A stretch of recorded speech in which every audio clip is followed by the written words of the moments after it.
बनवा करके वस्त्र धारण करवाने के लिए दे जाते।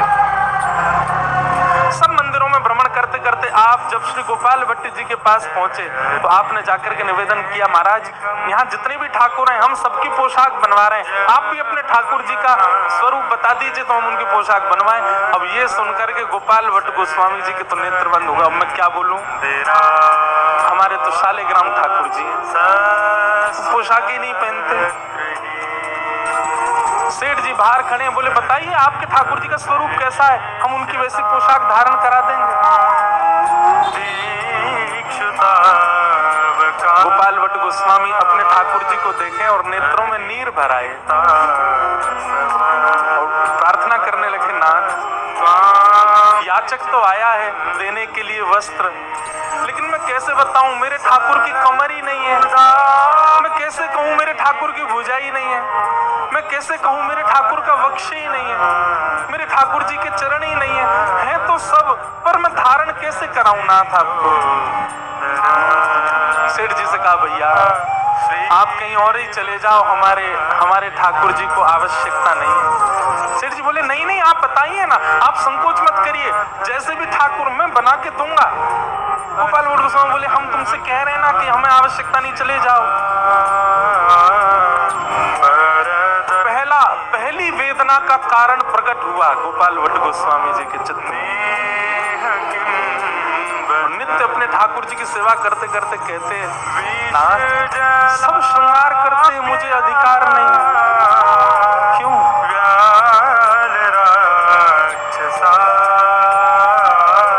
दूसरा कारण बताया, हिंडोला उत्सव हो रहा था, क्योंकि सब अपने अपने ठाकुरों को हिंडोला झुला रहे थे। तभी गोपाल भट्ट गोस्वामी जी के मन में आया कि हम भी अपने ठाकुर जी का हिंडोला उत्सव करें। तो जैसे सबको बुलाया जाता है, ऐसे गोपाल भट्ट गोस्वामी पूरे वृंदावन में सब आचार्यों को निमंत्रण दिया, सब आइए हम भी अपने ठाकुर जी का हिंडोला उत्सव करेंगे। आपकी भेंट हुई श्री गोपाल भट्ट गोस्वामी जी से, और गोपाल भट्ट गोस्वामी जी ने कहा आप बहुत सुंदर सुंदर पद गाते हो, सब जगह जाकर के हमारे ठाकुर को भी सुनाओ। बोले अच्छा कहाँ है आपका मंदिर? बोले गोपीनाथ बाजार में है, हमारे ठाकुर हैं, उनका कल हम झूला झुलाएंगे, आप आकर के जो है ठाकुर जी का बढ़िया राग विलास करो। हरिराम व्यास जी बोले बढ़िया कल आऊंगा। अच्छा हरिराम व्यास जी का एक स्वरूप था, एक तो वो बड़े मुख पे बोलने वाले, और दूसरा हरिराम व्यास जी का एक स्वभाव था, छेड़ते बहुत थे सबको, छेड़ने वाला स्वभाव था उनका, थोड़ा आनंद लेते थे सबसे। गोपाल भट्ट गोस्वामी जी ने आपको आमंत्रित किया, हमारे ठाकुर को भी राग विलास करो। हरिराम व्यास जी पहुंच गए, और जैसे हरिराम व्यास पहुंचे वहां तो बधाई गायन चल रहा था, लोग जन सब नाच रहे थे। हरिराम व्यास जी हाथ जोड़ के खड़े और गोपाल भट्ट गोस्वामी से बोले ठाकुर जी कहाँ हैं?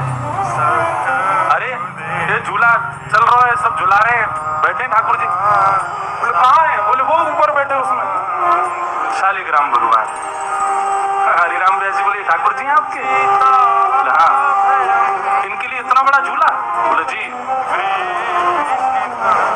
अच्छा ठीक कोई बात नहीं, अच्छे ठाकुर जी हैं आपके, गोल मटोल बिल्कुल। आप तो कुछ सुनाओ हमारे ठाकुर जी को। अब हरिराम व्यास जी तो पद बना के तुरंत गाते थे। हरिराम व्यास जी बोले कहाँ गाऊं? बिहारी जी के लिए यहाँ गा दूंगा तो भैया बड़े बड़े नेत्र हैं उनके, राधा वल्लभ लाल जी की ऐसी माँ की छटा है, गोविंद देव जी ऐसे प्यारे, अब इनके लिए क्या गाऊं मैं? रूप ना स्वरूप, नैन ना कान, कछु तो है नहीं इनके।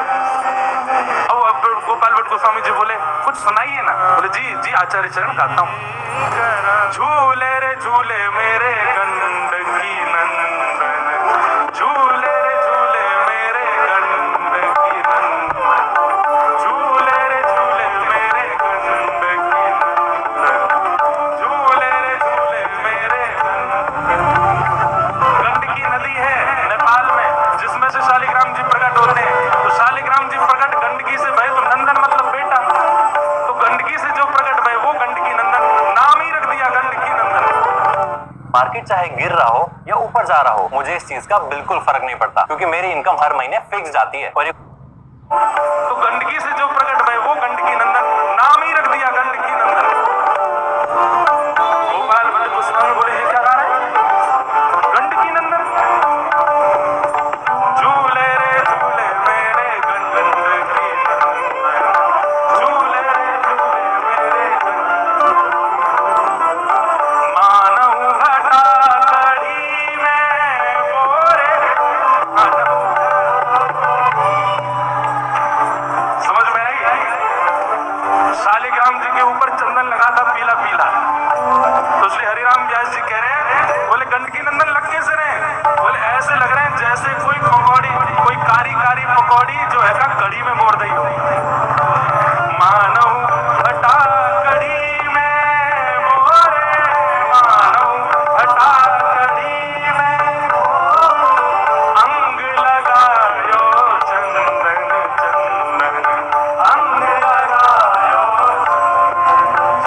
गाया, गोपाल भट्ट गोस्वामी जी के तो नेत्र सजल हो गए।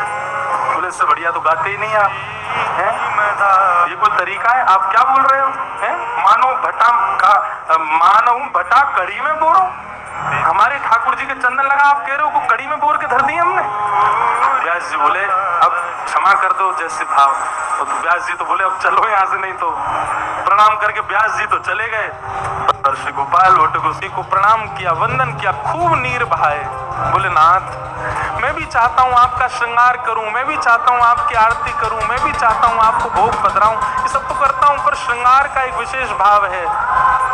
कस्तूरी तिलकम ललाट पटले वक्षस्थले कौस्तुभम नासाग्रे वरमौक्ति कंतर तले वेणु करे कंकणम सर्वांगे हरिचंदनम सुललितम कंठे च मुक्तावली गोपस्त्री परिवेष्टितो विजयते गोपाल चूड़ामणि।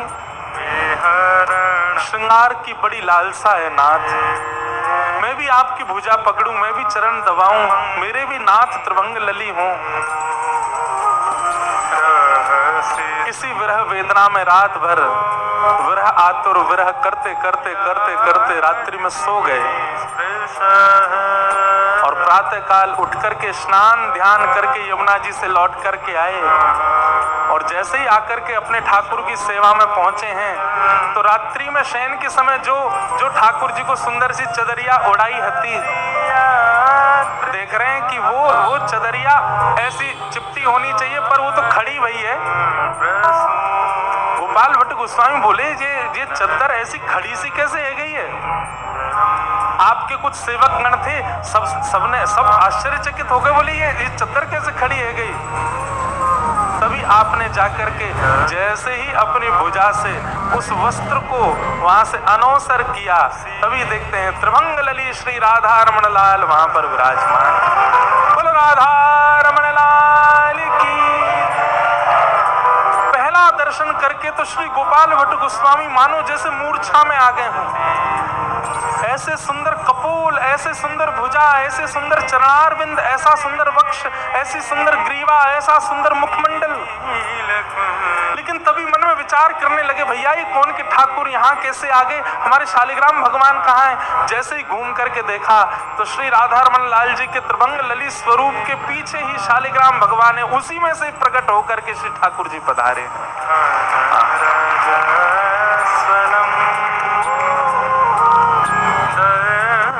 साउथ की मूवी देखकर सिर्फ टाइम पास मत करो, इसे YouTube पे डालकर पैसे कमाना शुरू करो। अब तुम सोच रहे हो कि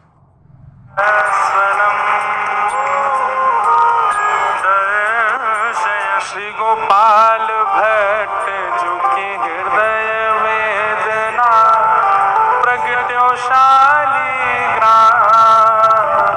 श्री गोपाल भट्ट